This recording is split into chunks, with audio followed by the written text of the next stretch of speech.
अब हम बात करते हैं कंपनी की वैल्यूएशन के बारे में कि आज की कंपनी का जो शेयर प्राइस चल रहा है वो इसकी अर्निंग के हिसाब से हमें सस्ते शेयर मिले या फिर महंगे शेयर मिले। और मैं बता दूं, इस तरह की कंपनीज की वैल्यूएशन करने के लिए मैं यूज़ करता हूं डिस्काउंटेड कैश फ्लो एनालिसिस। उसके अंदर कंपनी को फ्री कैश फ्लो को वैल्यू करते हैं, कंपनी कितना फ्री कैश फ्लो जनरेट कर रही है उसके हिसाब से उसकी कितनी वैल्यू बनती है।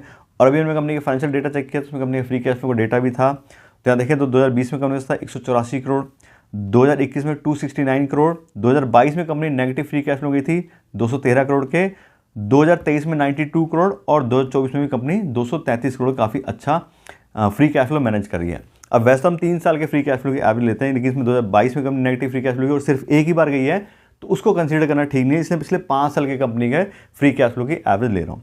पिछले 5 साल के फ्री कैश फ्लो की एवरेज जा रही कंपनी की आ रही 110 करोड़ रुपये, यानी कि लगभग 110 करोड़ रुपये ऑन एन एवरेज ये company free cash flow generate करती है।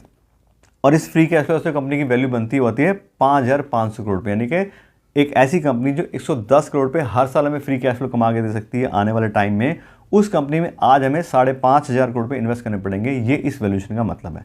अभी तो कोई पूरी कंपनी वैल्यू, इसको नंबर ऑफ शेयर से डिवाइड करेंगे तो कंपनी की पर शेयर की फेयर वैल्यू निकल के आएगी।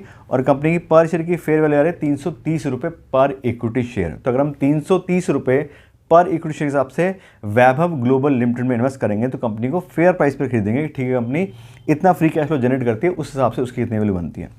लेकिन जैसे हम हमेशा बात करते हैं, अगर किसी कंपनी को हम पूरे प्राइस देके या प्रीमियम पे खरीदेंगे तो हमारा रिस्क बहुत ज़्यादा इंक्रीज हो सकता है, क्योंकि जो भी उन्होंने डेटा चेक किया वो सब क्या पास रिकॉर्ड है। फ्यूचर में कंपनी ऐसा परफॉर्म करे ना करे, कोई और कॉम्पिटिशन आ जाए, कोई चीज़ हो जाए तो रिस्क हमारा बहुत ज़्यादा इंक्रीज हो सकता है।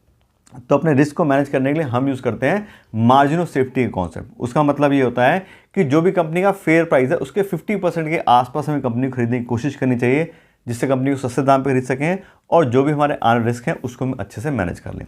तो कंपनी का फेयर प्राइस आ गया 330 रुपये, उसका 50% है मार्जिन सेफ्टी हो गया 165 रुपये। तो अगर 165 रुपये पर इक्विटी शेयर आपसे इस कंपनी शेयर में मिल जाए तो बहुत अच्छी बात है, काफ़ी अच्छे प्राइस पे, सस्ते प्राइस में कंपनी शेयर खरीद पाएंगे। तो ये तो हमारा प्राइस जो हमें ठीक लग रहा है कंपनी इन्वेस्ट करने के लिए। अब बात करते हैं कंपनी की करंट मार्केट प्राइस की, कि अभी एक्चुअल शेयर प्राइस क्या चल रहा है। तो अभी जो कंपनी शेयर है वो 280 रुपये पर इक्विटी शेयर के हिसाब से ट्रेड कर रहे हैं, कि 280 रुपये का शेयर प्राइस अभी चल रहा है।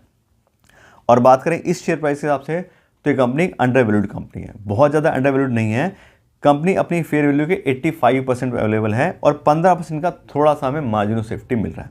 जबकि बात करें तो स्मॉल कैप की कंपनी है, कंपटीशन भी इस तरह कंपनी काफ़ी रहता है ऑनलाइन शॉपिंग वगैरह में, तो उस हिसाब देखें तो मेरे को 40-50% के आसपास अगर इसमें मार्जिन सेफ्टी मिलता तो बहुत अच्छा था। अभी सिर्फ 15% के आसपास है। कंपनी का प्रोफाइल अच्छा है, कंपनी के फाइनेंशियल भी हम देखें वो भी ठीक है, कंपनी को लोन वगैरह भी नहीं है, डिविडेंड वगैरह भी काफ़ी अच्छा कंपनी पेमेंट कर रही है।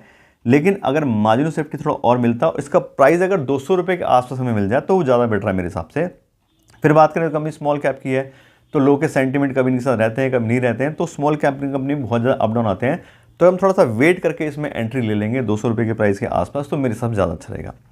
लेकिन फिर बात है कि मेरा पॉइंट ऑफ व्यू है, आपको क्या लगता है, थोड़ा आप रिसर्च कीजिए, फिर आप देखिए आपको क्या सही लगता है, किस प्राइस पर इन्वेस्ट करना चाह रहे हो। वैसे बात करें तो पिछले 1 साल में भी 30% ऑलरेडी इसका प्राइस काफ़ी डाउन हो चुका है।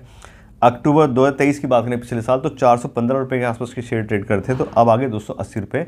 तो प्राइस तो कम हुआ है, लेकिन थोड़ा सा और अगर कम हो जाएगा तो ज़्यादा मार्जिन सेफ्टी मिल जाएगा, तो ज़्यादा सिक्योर होकर हम इसमें चल सकते हैं। क्योंकि बात करें तो हाई कॉम्पिटिशन ये सब चीज़ हर कंपनी में रहता है, रिस्क थोड़ा रहता ही है, तो उस हिसाब से थोड़ा सा हम वेट कर लेंगे तो मेरे साथ ज़्यादा अच्छा रहेगा। बाकी अपने हिसाब से आपको क्या लगता है। और आपने ऑलरेडी पैसा इन्वेस्ट किया है तो घबराने की जरूरत नहीं है, प्रॉफिट अप डाउन थोड़ा होता रहता है। अभी कंपनी नई लैंड ली है, हेडक्वार्टर बनाएंगे और हो सकता है बिजनेस बढ़ जाए, तो बिल्कुल इन्वेस्टर की कोई दिक्कत नहीं है। लेकिन वही बात है कि इन्वेस्टेड तो हमें रहना है या इन्वेस्टमेंट करना है तो हमें स्मॉल अमाउंट में करना है। ऐसा नहीं कि बहुत ज़्यादा एक्सपोजर अपने पोर्टफोलियो का एक ही कंपनी में लेना है।